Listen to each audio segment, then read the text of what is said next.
Hello masters, welcome to the session of HRM, that is HRP in Human Resource Planning. Under that we are going to learn related to what is the meaning of recruitment, what are the objectives, sources, what are the advantages and disadvantages. This is my 7th session online.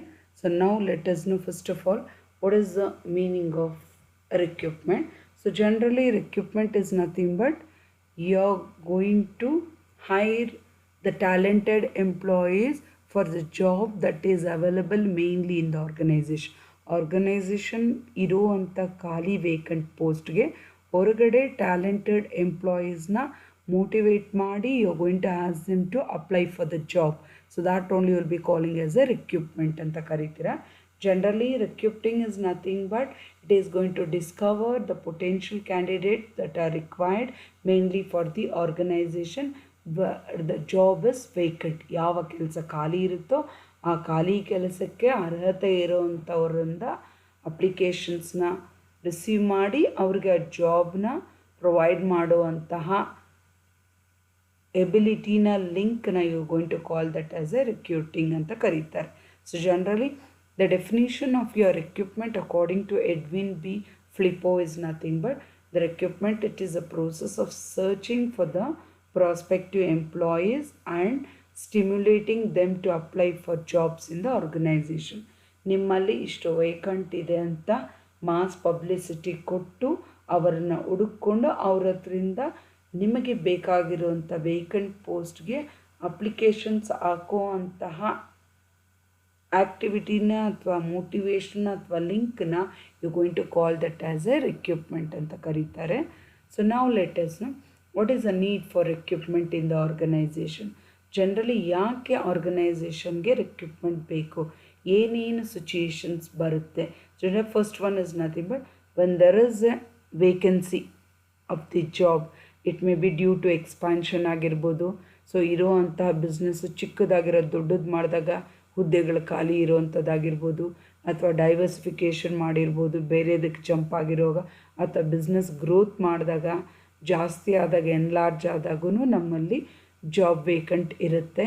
ಅಥವಾ it may be due to the increase in competitive advantage like availability of businesses whatever you have know. So production ಮಾಡ್ಕೊಳ್ಳೋದಕ್ಕಿಂತ ಜಾಸ್ತಿ ಬೇಕಾಗುತ್ತೆ existing ಎಂಪ್ಲಾಯೀಸ್ಗಿಂತ ಇರ್ಬೋದು. Or it may be due to recovery period ಆಗಿರೋದ್ರಿಂದ there may be increase in business also. ಯಾಕಂದರೆ ನಿಮ್ಮ business ಅಪ್ಸ್ವಿಂಗಲ್ಲಿ ನಡೀತಾ ಇರೋದ್ರಿಂದ there is a demand for the vacant job. Or it may be vacancy ಯಾಕೆ ಕ್ರಿಯೇಟ್ ಆಗಿರ್ಬೋದು ಅಂದರೆ it may be created due to transfer ಆಗಿರ್ಬೋದು, ಪ್ರಮೋಷನ್ ಆಗಿರ್ಬೋದು, ಅಥವಾ employees retirement they may be, or termination suspend ಆಗಿರ್ಬೋದು, ಅಥವಾ ಯಾವುದನ್ನ ಪೀಪಲ್ ಪರ್ಮನೆಂಟಾಗಿ ಡಿಸೆಬಿಲಿಟಿ ಮೈಂಡು ಅವರು ಹೆಲ್ತ್ ಕಂಡೀಷನ್ ಚೆನ್ನಾಗಿರಲ್ಲ ಅಥವಾ ಡೆತ್ ಆಗಿರ್ಬೋದು. ಸೊ ಈ ಎಲ್ಲ ಕಾರಣದಿಂದನೂ there may be a job vacancy. Or it may be due to normal population growth ಇರೋದ್ರಿಂದ. Why means because whatever the goods and services that is prepared mainly by the organisation it is not satisfied. So ಹಾಗಾಗಿ ಆ ಪ್ಲೇಸ್ನ ತುಂಬೋಕ್ಕೆ ಪ್ರೊಡಕ್ಷನ್ಗೆ there is requirement of the human resource it may be. Or even it may be due to the rising of standard of living it may be. ಯಾಕೆ ಅಂದರೆ because the same goods and services whatever you have been produced previous, it may be demanded for the future also. So due to that creation, due to the wants to be satisfied, there is need of the job vacant irbodu. Next now let us know what are the objectives of recruitment. Hangare recruitment ಮಾಡಬೇಕು ಅಂದರೆ what are the main obligation that you have to consider. First one is nothing but objectives is nothing but you are going to make the list. ಅಂದರೆ review ಮಾಡ್ಕೊಳ್ಳೋದು ಪ್ರೀವಿಯರ್ ಆಗಿ ನಿಮ್ಮ company ಯಾವ ಉದ್ದೇಶಕ್ಕೆ exist ಆಗಿದೆ, what it has to achieve, ಏನದು achieve ಮಾಡಬೇಕು, what is going to expect mainly from the employees, ಮತ್ತು ಪಬ್ಲಿಕ್ಕಲ್ಲಿ ಅವರ ಕಂಪನಿ ಬಗ್ಗೆ ಯಾವ ಥರ ಇನ್ಫಾರ್ಮೇಷನ್ ಇದೆ, what is the task of the public that they are going to expect mainly from the company. So that you are going to make it. Second is nothing but based on the requirement you are going to forecast. Forecast is nothing but assume how many people are required in the company. ಎಷ್ಟು ಜನ ಇಷ್ಟು products production ಆಗ್ತಾಯಿದೆ, ಇಷ್ಟು meet ಮಾಡ್ತಾಯಿದ್ದಾರೆ sales. So ಹಾಗಾಗಿ ಎರಡು compare ಮಾಡಿ ಎಕ್ಸಾಕ್ಟಾಗಿ ಎಷ್ಟು ಜನ ಬೇಕಾಗುತ್ತೆ ಒಂದು ಕಂಪನಿ ಅಂದಮೇಲೆ ಇಷ್ಟು ಪ್ರಾಡಕ್ಟ್ ಪ್ರೊಡ್ಯೂಸ್ ಮಾಡ್ತಾಯಿದ್ರೆ ಕಂಪೇರ್ ಮಾಡ್ಕೊಳ್ಳಿ, ಫೋರ್ಕ್ಯಾಸ್ಟ್ ಮಾಡೋದು, assumption. Then it also helps us to enable that the company, whatever it is going to advertise itself, or it wanted to attract the talented people towards its company, there is requirement of the people, those who have the skilled knowledge, it may be, or even it also going to provide mainly different opportunities to procure the human resource. ಅಂದರೆ ಸುಮಾರು ಸಮಯಗಳಾಗಿರ್ಬೋದು business situation ಪ್ರಭಾವದಿಂದನೂ ಅದನ್ನು ಬಗೆಹರಿಸ್ಕೊಳ್ಳೋದಕ್ಕೋಸ್ಕರ there is need mainly for the recruitment ಬೇಕಾಗುತ್ತೆ. ಹಂಗಾರೆ general ಆಗಿ what are the methods of recruitment that you are going to follow. Usually companies different companies they are going to use the different methods, but mainly for selecting the people in the company they are going to follow two methods, that is internal source and external source ಅಂತ. So internal source is nothing but within the organization ಇರುತ್ತೆ, external outside the organization ಇರುತ್ತೆ. Under internal source it may be done through promotion ಮುಖಾಂತರ ಆಗಿರ್ಬೋದು, or it may be to departmental exam through you may appoint the candidate, or it may be through transfer from one branch to another branch employee, or it may be through retirement, or even it may be through internal advisement, that is advertisement ಕೊಟ್ಟು ತಗೊಳ್ಬೋದು, ಅಥವಾ employee recommendation ಮುಖಾಂತರನೂ you can have your internal source recruitment also. External ಅಂದರೆ management consultant ಇರ್ಬೋದು, or it may be through employment ಎಕ್ಸ್ಚೇಂಜಿಂದ ತೊಗೋಬೋದು.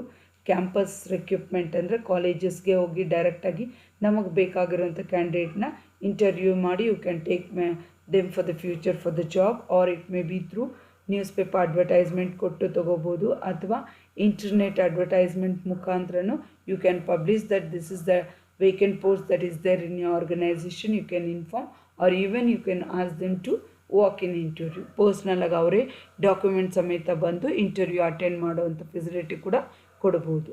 So now let us focus on the internal source of recruitment. So internal source of recruitment is nothing but here you are going to obtain the people for the job that is vacant within the company only. So ನಮ್ಮಲ್ಲಿ work ಮಾಡೋವಂಥ employees ಒಳಗಡೆನೇ ಪೀಪಲ್ನ pick ಮಾಡಿ ಖಾಲಿ ವೇಕಂಟ್ನ fill ಮಾಡೋದನ್ನ you will be calling as a internal source of recruitment. So in this you have different types of recruitment. ಇಲ್ಲಿ previous ಇಲ್ಲಿ ಹೇಳಿದ್ನಲ್ಲ, ಇವಾಗ ಇಂಟರ್ನಲ್ಸು ಇದನ್ನು ಒನ್ ಬೈ ಒನ್ ಓದೋಣ. First one is nothing but the promotion. Promotion ಅಂದರೆ ಏನು ಅಂದರೆ generally it is nothing but ಏನು ಎಕ್ಸಿಸ್ಟಿಂಗ್ ಪೊಸಿಷನ್ ಇರುತ್ತೋ ಸೊ ಅದ್ರಾಗಿನ್ನ ಹೈಯರ್ ಪೊಸಿಷನ್ಗೆ ಹೋಗೋದನ್ನ ಪ್ರಮೋಷನ್ ಅಂತ ಕರೀತಾರೆ. Generally the company is going to provide the promotion mainly for the existing, ಅವರಲ್ಲಿ ವರ್ಕ್ ಮಾಡೋಂಥ ಎಂಪ್ಲಾಯೀಸ್ಗೆ ಪ್ರೊವೈಡ್ ಮಾಡ್ತಾರೆ. ಸೊ ಈ ಮೆಥಡು ಆಫ್ ರಿಕ್ರೂಟ್ಮೆಂಟ್ ಮಾಡಿದ್ರೆ ಟೈಮ್ ಸೇವ್ ಆಗುತ್ತೆ, ಮನಿ ಸೇವ್ ಆಗುತ್ತೆ, ಎಫರ್ಟು ಸೇವ್ ಆಗುತ್ತೆ. ಯಾಕಂದರೆ because the people who is going to work with the organisation ಅವ್ರಿಗೆ ಟ್ರೈನಿಂಗ್ ಕೊಡೋ ನೆಸ್ಟಿ ಇರಲ್ಲ. ಯಾಕಂದರೆ ಅವರು ಆಲ್ರೆಡಿ ಅದೇ company they are going to work and they'll be knowing the culture, what is the working style in that employee, everything. And also if you promote the existing employee, ಇರೋರನ್ನೇ promote ಮಾಡಿದ್ರೆ, so ಇದೊಂದು method ಏನಂದರೆ existing ಎಂಪ್ಲಾಯೀಸ್ನ efficient ವರ್ಕರ್ಸ್ನ encourage ಮಾಡುವಂಥ technique ಇದು promotion. ಹಾಗಾಗಿ employees organisation ಬಗ್ಗೆ ಸ್ಯಾಟಿಸ್ಫ್ಯಾಕ್ಷನ್ ಇರುತ್ತೆ ಮತ್ತು they are going to do the work job. First one. Second method ಏನಂದರೆ it is through departmental examination. Departmental examination ಅಂದರೆ ಈ ಮೆಥಡ್ ಯೂಸ್ ಮಾಡ್ತಾರೆ. ಇಲ್ಲಿ the government department they are going to select the employees for higher post, that is through providing them the entrance exam, departmental exam. ಇದನ್ನು notice board ಮೇಲೆ advertise ಮಾಡಿರ್ತಾರೆ. Those are interested they are going to apply the application mainly for the HR ಡಿಪಾರ್ಟ್ಮೆಂಟ್ಗೆ apply ಮಾಡ್ತಾರೆ existing employees, ಮತ್ತು ಅವ್ರನ್ನ ಎಕ್ಸಾಮಲ್ಲಿ ಕುಳ್ಳಿಸ್ತಾರೆ. ಯಾವ successful candidate those are passed that one with the merit list, that person will be providing the higher level job.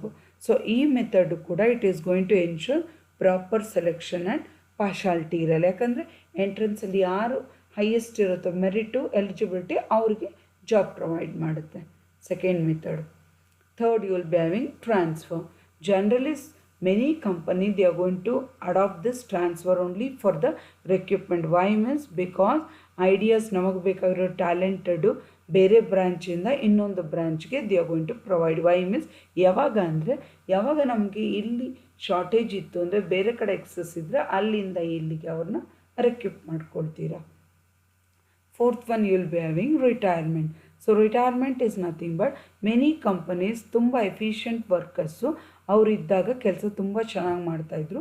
But ನಾವು due to their absent because they have been ರಿಟೈರ್ಡ್ನ, so ಅಂಥವರಿಂದ ಆ ಕೆಲಸ ಮಾಡೋಕ್ಕಾಗಲ್ಲ. ಹಾಗಾಗಿ ಇದೊಂದು ಟೆಂಪ್ರರಿ ಮೆಷರ್. ಅಂದರೆ retired ಆಗಿರೋನು ತಿರುಗಿ you are going to ask them to come and do the job. So you are going to take the service of them for the organisation. ಇಲ್ಲಿ ಅವ್ರನ್ನೇ ಕೆಲಸಕ್ಕೆ ಮರಳಿ ತಗೊಂಡು ಅವ್ರಿಗೆ ಸೆಲೆಕ್ಟ್ ಮಾಡಿರೋದಕ್ಕೆ you are going to provide them the some benefits for them.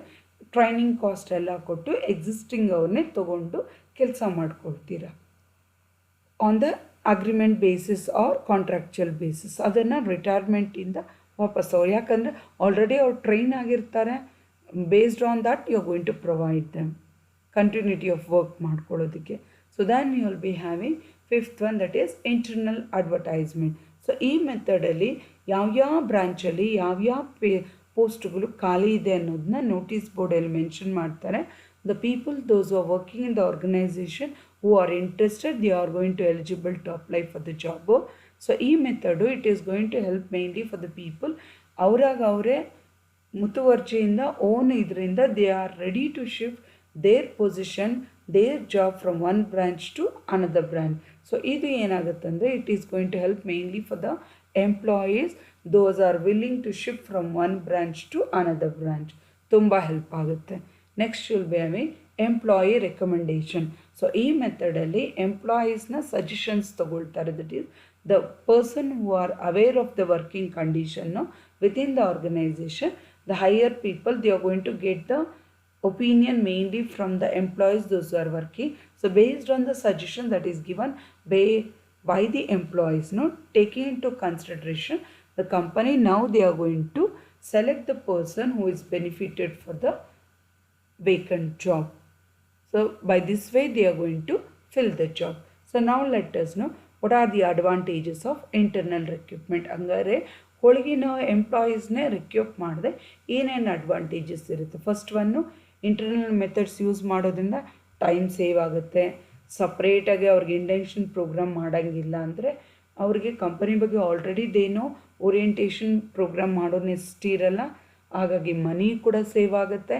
ಮತ್ತು ಈ method it is going to increase the loyalty and even it reduce the labour turn over. ಯಾಕೆ ಅಂದರೆ ಬಿಕಾಸ್ ಆಲ್ರೆಡಿ ಎಂಪ್ಲಾಯಿ ಎಕ್ಸಿಸ್ಟಿಂಗ್ ಇರೋದ್ರಿಂದ ಅವ್ರಿಗೆ ಕಂಪನಿಯವರು ಅವ್ರನ್ನೇ consider ಮಾಡಿದ್ದಾರೆ ಅಂದರೆ then they will be loyal. ಅಂದರೆ ನಿಯತ್ ಅವ್ರ ಕಡೆನೇ ಇರುತ್ತೆ. ಮತ್ತು ಲೇಬರ್ ತಿರುಗಿ ಅವರು ನಾನು ಸ್ಟ್ರೈಕ್ ಮಾಡು ಆ ಥರ ಡಿಸ್ಸ್ಯಾಟಿಸ್ಫ್ಯಾಕ್ಷನ್ ಇರಲ್ಲ. ಯಾಕಂದರೆ ಜಾಬ್ ಸ್ಯಾಟಿಸ್ಫ್ಯಾಕ್ಷನ್ ಇರುತ್ತೆ. ಅವ್ರಿಗೆ ನೀವು ಪ್ರೊವಿಷನ್ ಕೊಟ್ಟಿರೋದ್ರಿಂದ they are going to work still more better. ಮತ್ತು ಈ ಮೆಥಡು ತುಂಬ ಲೆಸ್ ಎಕ್ಸ್ಪೆನ್ಸಿವ್. ಯಾಕಂದರೆ ಇರೋದ್ರಿಂದ ಖರ್ಚುಗಳು ಕೂಡ ಕಡಿಮೆ ಆಗಿರುತ್ತೆ. You can do the work within short span of time. And what are the disadvantages of internal recruitment? So internal recruitment ಏನಾಗಿರುತ್ತೆ ಅಂದರೆ ಇರೋವಂಥ ಡಿಸ್ಅಡ್ವಾಂಟೇಜ್, ಎಷ್ಟು ಅಡ್ವಾಂಟೇಜ್ ಇರುತ್ತೋ ಅಷ್ಟು ಡಿಸ್ಅಡ್ವಾಂಟೇಜ್ ಇರುತ್ತೆ. ಯಾಕೆ ಅಂದರೆ ನಮ್ಮಲ್ಲಿ ಹೊರಗಿನವ್ರನ್ನ ತೊಗೊಳೋದಿಲ್ಲ. ಹಾಗಾಗಿ ಇರೋವಂಥವ್ರು ಯಾರಿರ್ತಾರೋ ಅವರಲ್ಲೇ ಹೊಸ ಟ್ಯಾಲೆಂಟ್ ತೊಗೊಳ್ಳೋವಂಥ ಆಪರ್ಚುನಿಟಿ ಇರೋಲ್ಲ. ಎಕ್ಸಿಸ್ಟಿಂಗ್ ಅವನೇ ಇರೋ ಪೋಸ್ಟಿನ ಇನ್ನೊಂದು ಪೋಸ್ಟಿಗೆ ತಂದಂಗಿರುತ್ತೆ. You are going to provide. ಮತ್ತು ಈ method it is going to involve selecting people from variable in the company. So ಹಾಗಾಗಿ ಏನಾಗಿರುತ್ತೆ, ಲಿಮಿಟೆಡ್ ಸ್ಕೋಪ್ ಇರುತ್ತೆ. ಅಂದರೆ ವಿತಿನ್ ದಟ್ ಓನ್ಲಿ ಇರುತ್ತೆ. ಒಂದು ಬ್ರಾಂಚಿಂದ ಇನ್ನೊಂದು ಬ್ರಾಂಚ್ ತೊಗೊಳೋದ್ರಿಂದ ಅವರು ಏನು ಡಿಫ್ರೆನ್ಸ್ ಅನಿಸೋದಿಲ್ಲ. ಬಿಕಾಸ್ ಆ ಏರಿಯಾ ಒಳಗಡೆನೆ ಒಂದರಿಂದ ಇನ್ನೊಂದಿಗೆ ಶಿಫ್ಟ್ ಆದಂಗಿರುತ್ತೆ. ಮತ್ತು ಇಲ್ಲಿ there are chances of bias and partiality also. ಯಾಕಂದರೆ ಒಂದು ಜೂನಿಯರು ಹೈಯರ್ ಪೊಸಿಷನ್ಗೆ ಬಂದ ಅಂದರೆ ಅವರಲ್ಲಿರುವಂಥ ಬೇರೆ ಎಂಪ್ಲಾಯೀಸಲ್ಲೂ ಕೂಡ there may be misunderstanding, jealousy ಇರ್ಬೋದು, ಪಾರ್ಶಾಲಿಟಿ ಮಾಡ್ದಂಗಿರೋ ಅಂಥ ಚಾನ್ಸಸ್ಸು ಅವರವರಲ್ಲಿ ಬಿಹೇವ್ ಮಾಡೋವಂಥ ಚಾನ್ಸಸ್ ಇರುತ್ತೆ. ಮತ್ತು there may be chances of employees discontent also very high. ಯಾಕಂದರೆ ಜೊತೆಲಿ ಮಾಡೋ ಎಂಪ್ಲಾಯಿ ಫಸ್ಟ್ ಸಬಾರ್ಡಿನೇಟ್ ಆಗಿರ್ತಾನೆ. ಇವಾಗ ಅವನು ಬಾಸ್ ಹೈಯರ್ ಪೊಸಿಷನ್ ಆದಾಗ ಅವನು ಹೇಳುವಂಥ ಕೆಲಸಗಳನ್ನ ಇವ್ರು ಮಾಡದಿರುವಂಥ ತಿರಸ್ಕಾರ ಮಾಡುವಂಥ ಭಾವನೆ ಕೂಡ ತುಂಬ ಜಾಸ್ತಿ ಇರುತ್ತೆ. ಯಾಕಂದರೆ suddenly this person who are working with in will be promoted for the higher position. So these are the disadvantages of your internal recruitment. So by this I am going to wind up my session. Thank you.